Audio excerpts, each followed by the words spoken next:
Ticket नाकारलं, पक्षाने नाकारलं, कारवाई करण्याचा इशारा देण्यात आला.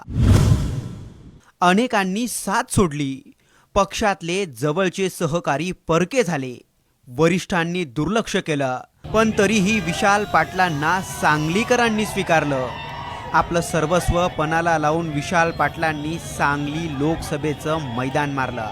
काँग्रेस पक्षाच्या कष्ट करणाऱ्या कार्यकर्त्यांचा प्रतिनिधी म्हणून जनतेने मला ओळखलेला आहे आणि त्यातनं माझा विजय झालाय याची जाणीव मला पूर्णपणे आहे. मी ह्या निवडणुकीचा निकाल पाहून भारावून गेलेलो आहे. लोकसभा निवडणुकांचे निकाल जाहीर झाले.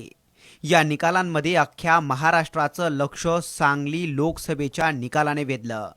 कारण एकीकडे सलग 2 वेळा लोकसभा निवडणूक जिंकण्याचा दांडगा अनुभव असणारे भाजपचे संजय पाटील, तर दुसरीकडे राज्यात सहानुभूतीची लाट असणाऱ्या उद्धव ठाकरे यांचे उमेदवार डबल